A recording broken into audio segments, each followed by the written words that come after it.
Perkenalkan, nama saya Daniel Kristianto. Saya berasal dari Kampung Muhur, Kecamatan Silungurai, Kabupaten Kutai Barat, Kalimantan Timur, Indonesia. Kalau sekarang aku sekolah di SMA Kristen 1 Salatiga, kelas 12 Bahasa dan Budaya, semester 2. Semester 2? Berarti udah mau lulus ya? Iya, bentar lagi lulus. Oke, dari mana pertama kali kamu tahu Pondok Penuai?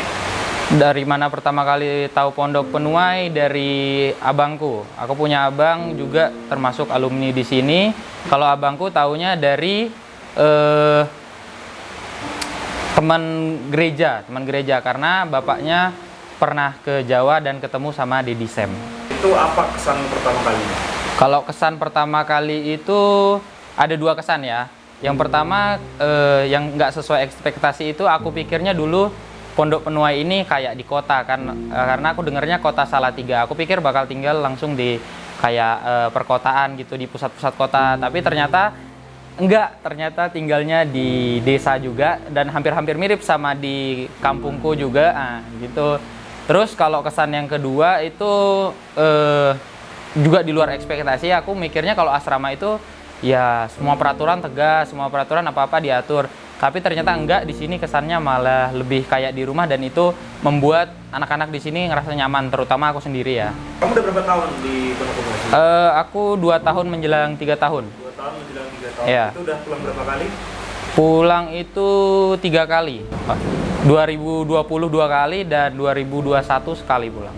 Oh, berarti udah 3 kali? Iya, 3 kali. Kamu udah dapet apa aja di Pondok Penuai? Kalau yang udah aku dapet sih banyak, terutama dari segi karakter itu udah banyak banget. Dulunya aku orangnya suka banget yang namanya nakal, suka banget yang namanya jahil. Semenjak datang ke Penuai itu menjadi orang yang lebih baik. Dan aku di sana juga memang kalau ke gereja setiap hari Minggu ke gereja. Cuma kalau soal baca Alkitab atau berdoa itu jarang banget.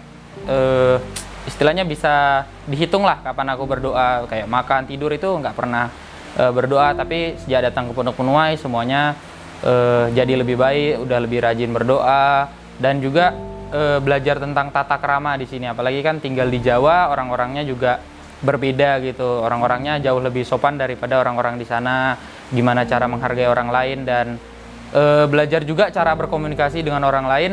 Dulu di sana bisa dibilang susah lah kalau mau ngobrol karena aku orangnya pemalu banget. Tapi semenjak tinggal di Pondok Penuai, kenal sama teman-teman dan itu ngebangun karakter untuk bisa berkomunikasi sama orang lain. Terus hobi sekarang ngapain? Apa hobi? Kalau hobi sekarang ada 2. Yang satu membaca buku atau membaca sesuatu dari internet ataupun yang lain-lain. Yang kedua itu hobinya main bola voli. Bola voli. Iya. Udah untuk buku sendiri udah berapa buku kira-kira yang kamu udah baca selama di Penuai? Wah, udah banyak. Terutama kayak cerita-cerita komik atau cerita-cerita yang lain tuh udah banyak, mungkin 50 sampai 100, tapi itu bacanya yang ku ingat-ingat aja ya, kayak misalnya yang di kelas 3 doang. Jadi bacanya udah cukup banyak karena kebanyakan komik, jadi mungkin bacanya bisa dibilang cepet gitu. Oke. Nah, gitu. Terus untuk pengalaman paling berkesan nih selama 2-3 tahun itu apa? Pengalaman paling berkesan itu waktu ke Pantai Pailus kemarin. Nah, kenapa aku bilang paling berkesan? Karena aku orangnya suka nge-explore tempat-tempat yang baru gitu. Jadi nggak suka kayak cuma di rumah doang, diam-diam di rumah. Aku sukanya ke tempat-tempat yang baru.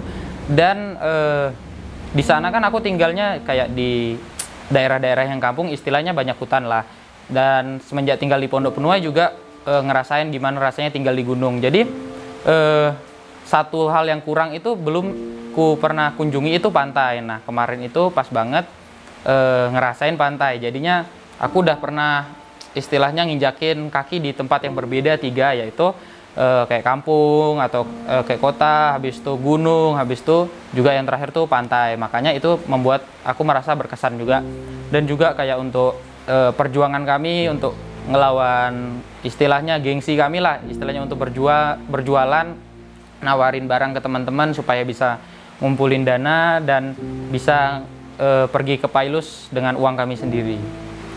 Pailus berarti ya? Ya. Kamu pernah nggak nih pernah berselisih atau berantem sama anak asrama gitu? Pernah. Apa tuh masalahnya? Kalau masalah itu masalahnya gara-gara saling nggak mau ngalah lah ya, saling nggak mau ngalah, terus juga nggak mau nurunin ego, jadi sama-sama kepala batu, sama-sama nggak mau ngalah, akhirnya mau berantem tapi nggak sampai berantem juga, cuma sempat adu mulut sampai ya istilahnya marah-marahan, ya udah gitu aja, tapi nggak sampai baku pukul, nggak. Oke. Terus misalnya kamu balik ke kampung halaman, kamu merekomendasikan Pondok Penuai nggak ke teman-teman atau adik-adikmu yang ada di sana? Mau, tapi sebenarnya sebelum aku balik pun aku udah ngerekomendasiin buat ya teman-teman aku di sana yang masih mau masuk SMA, udah aku rekomendasiin lebih dulu karena aku tahu di sini tempatnya bagus sebenarnya, asal kita mau serius aja pasti banyak yang kita bisa pelajari dan kita pasti bisa berkembang lebih lagi. Aku mau tanya dulu, kamu kalau sebulan dikirimin berapa dan cukup nggak uang itu? Kalau sebulan sih nggak nentu, bisa antara kisaran 300 sampai 400 ribu. Dan itu sebenarnya cukup aja, apalagi kan sekarang lagi masa pandemi, paling yang banyak makan itu kayak kuota atau ya transportasi kan udah jarang, jadinya cuma kuota sama kebutuhan hari-hari itu 300 sampai 400 sebulan cukup.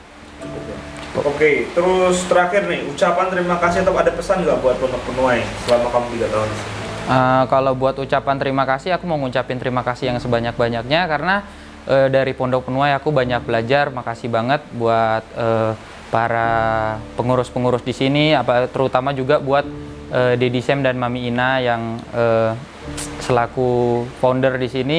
Aku sangat berterima kasih buat mereka karena kalau nggak ada tempat kayak gini mungkin aku nggak tahu aku bakal kayak mana di sana, mungkin bakal jadi lebih nakal lagi dan makin nggak ngurusin hidup aku gitu.